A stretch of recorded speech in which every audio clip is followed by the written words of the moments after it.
السلام علیکم ورحمۃ اللہ وبرکاتہ۔ ٹاپک ہے سفر میں روزہ سے ریلیٹڈ۔ سب سے پہلے قرآن سے دیکھتے ہیں۔ بسم اللہ الرحمن الرحیم۔ قرآن میں آتا ہے گنتی کے چند ہی دن ہیں، لیکن تم میں سے جو شخص بیمار ہو یا سفر میں ہو تو وہ اور دنوں میں گنتی کو پوری کر لے، یعنی کہ جو ان دنوں میں سفر یا بیماری کی حالت میں رہ جائیں تو وہ کسی اور دنوں میں ان کو پورا کر سکتا ہے، اور اس کی طاقت رکھنے والے فدیے میں ایک مسکین کو کھانا دیں۔ پھر جو شخص نیکی میں سبقت کرے وہ اس کے لیے بہتر ہے، لیکن تمہارے حق میں بہتر کام روزے رکھنا ہی ہے اگر تم با علم ہو، یعنی کہ تمہارے ہم سب کے لیے جو ہے وہ روزے رکھنا زیادہ بہتر ہے۔ اسی طرح حضرت عائشہ رضی اللہ عنہ سے حدیث ہے کہ رسول اللہ کے ساتھ مدینہ منورہ سے مکہ مکرمہ عمرہ کرنے گئیں، حتیٰ کہ جب میں مکہ آئی تو میں نے کہا، اے اللہ کے رسول، میرے ماں باپ آپ صلی اللہ علیہ وسلم پر فدا ہوں، آپ نماز قصر کرتے رہے، میں پوری پڑھتی رہی، آپ روزے چھوڑتے رہے، میں رکھتی رہی۔ آپ صلی اللہ علیہ وسلم نے فرمایا، عائشہ تو نے ٹھیک کیا، آپ نے مجھ پر اس بات کا عیب نہیں لگایا۔ حضرت عائشہ رضی اللہ عنہ بیان کرتی ہیں کہ حمزہ بن عمرو اسلمی رحمت رضی اللہ عنہ بہت زیادہ روزے رکھا کرتے تھے۔ انہوں نے نبی صلی اللہ علیہ وسلم سے عرض کیا، کیا میں دوران سفر روزہ رکھ لیا کروں؟ آپ نے فرمایا، اگر تم چاہو تو روزہ رکھو اور اگر تم چاہو تو نہ رکھو۔ اسی طرح انہی کی سیم حدیث آگے آتی ہے کہ میں دوران سفر روزہ رکھنے کی قوت رکھتا ہوں، تو کیا دوران سفر روزہ رکھنے پر مجھے گناہ ہوگا؟ آپ نے فرمایا، وہ اللہ عز و جل کی طرف سے ایک رخصت ہے، جس نے اسے لے لیا تو اس نے اچھا کیا، اور جو شخص روزہ رکھنا چاہے تو اس پر کوئی گناہ نہیں۔ اسی طرح حضرت ابو سعید خدری رضی اللہ عنہ کی حدیث میں 16 رمضان کو رسول صلی اللہ علیہ وسلم کی معیت میں جہاد کیا، ہم میں سے کچھ نے روزہ رکھا اور کچھ نے روزہ نہ رکھا۔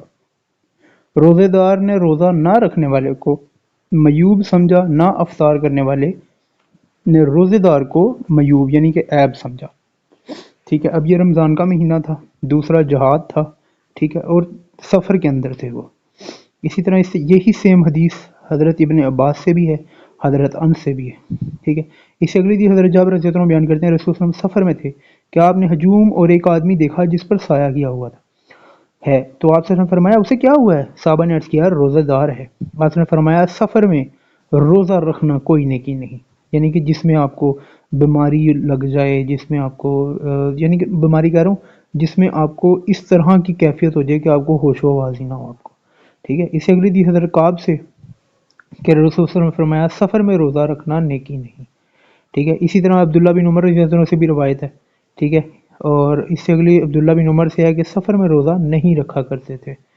یہی سیم حدیث سعید بن مسیب سے ہے، ٹھیک ہے۔ اسی طرح حضرت انس رضی اللہ عنہ بیان کرتے ہیں، ہم نبی صلی اللہ علیہ وسلم کے ساتھ شریک سفر تھے، ہم میں سے کچھ روزے سے تھے، کچھ نہ روزے نہیں رکھا ہوا تھا۔ ایک سخت گرم دن میں ہم نے ایک جگہ پڑاؤ ڈالا تو روزے دار تو نڈال ہو کر گر پڑے، جبکہ جن لوگوں نے روزہ نہیں رکھا ہوا تھا وہ کھڑے ہوئے اور انہوں نے خیمے لگائے اور سواریوں کو پانی پلایا، تو رسول صلی اللہ علیہ وسلم نے فرمایا، آج روزہ نہ رکھنے والے اجر لے گئے، ٹھیک ہے۔ اس سے پتہ لگا کہ جو شخص سفر کے اندر روزہ نہیں رکھتے اور وہ روزہ داروں کی خدمت کرتے ہیں، ان کی جانور وغیرہ جو بھی جن کے ساتھ وہ لے کے گئے ہیں، ٹھیک ہے، تو وہ ان سے زیادہ اجر ان کو مل جاتا ہے۔ اسی طرح اگلی حدیث حضرت ابن عباس سے، رسول صلی اللہ علیہ وسلم مدینہ مکہ کے لیے روانہ ہوئے تو آپ نے روزہ رکھا، حتیٰ کہ آپ مقام اسفان پر پہنچے تو آپ نے پانی منگایا اور اسے ہاتھ سے بلند کیا تاکہ اسے لوگ دیکھ لیں، بس آپ نے روزہ افطار کر لیا حتیٰ کہ آپ مکہ پہنچ گئے، اور یہ رمضان کا واقعہ ہے۔ اب یہ رمضان کے فرض روزے کا واقعہ ہے، ٹھیک ہے۔ ابن عباس رضی اللہ عنہ نے فرمایا کرتے تھے، رسول صلی اللہ علیہ وسلم دوران سفر روزہ رکھا بھی ہے، افطار بھی کیا ہے، جو چاہے روزہ رکھے اور جو چاہے نہ رکھے۔ یہ حضرت سعید مسلم جابر رضی اللہ عنہ سے مروی کہ آپ نے عصر کے بعد پانی پیا، ٹھیک ہے۔ یہ عصر کے یہی سیم حدیث ہے کہ عصر کے بعد نبی صلی اللہ علیہ وسلم نے روزہ ترک کر دیا، توڑ دیا، ٹھیک ہے، افطار کر لیا، جس کو آپ کورڈ یہاں پہ لکھا ہوا ہے۔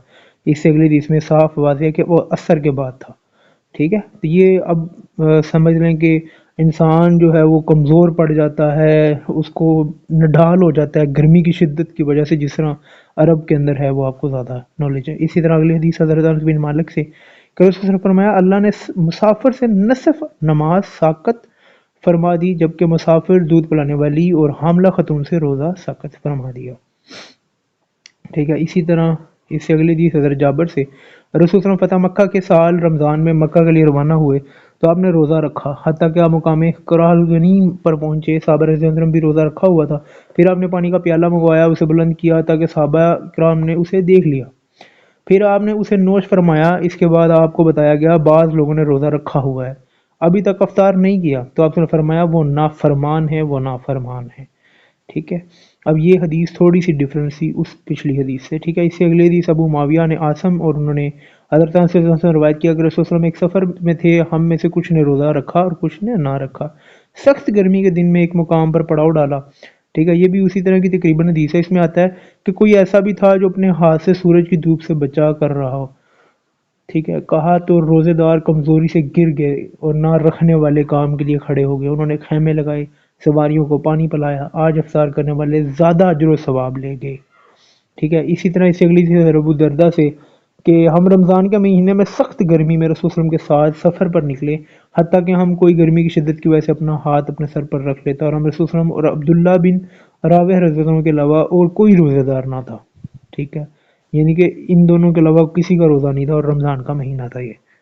اس سے اگلی حدیث حضرت عمر بن امیہ زمری رضی اللہ عنہ کہ ہم ایک سفر پہ رسول صلی اللہ علیہ وسلم کے ساتھ پاس حاضر ہوا، وسلم نے ابو امیہ کھانا آ رہا ہے، ذرا ٹھہرو، میں نے عرض کیا میں روزے سے ہوں، آپ نے فرمایا ادھر آؤ میرے قریب ہو تاکہ میں تمہیں بتاؤں کہ اللہ تعالیٰ نے مسافر سے روزہ نصف نماز معاف کر دی ہے، یعنی کہ نماز کا ہاف کر دیا ہے، ٹھیک ہے۔ اس سے اگلا پوائنٹ ہے سفر کرنے والے کے تمام عبادات کا ثواب لکھا جاتا ہے جنہیں اقامت یا صحت کے وقت کرتا تھا، اب یہ بیمار کے لیے بھی ہے، ٹھیک ہے۔ یہ حدیث آتی ہے کہ ابو بردہ نے کہا کہ میں نے اپنے والد ابو موسیٰ اشعری رضی اللہ عنہ سے بارہا سنا، وہ کہا کرتے ہیں کہ نبی صلی اللہ علیہ وسلم نے فرمایا جب بندہ بیمار ہوتا ہے یا سفر کرتا ہے تو اس کے لیے ان تمام عبادات کا ثواب لکھا جاتا ہے جنہیں اقامت اور صحت کے وقت یہ کیا کرتا ہے، یعنی کہ جو بھی وہ نیک ڈیڈز نیک اعمال کرتا ہے وہ سب بیماری یا سفر کی حالت میں جن کی وہ نہیں کر پا رہا سفر، اب وہ یہ کون سے ہیں سفر، یہ وہ ہیں جن میں کافروں کا خدشہ ہو، جن میں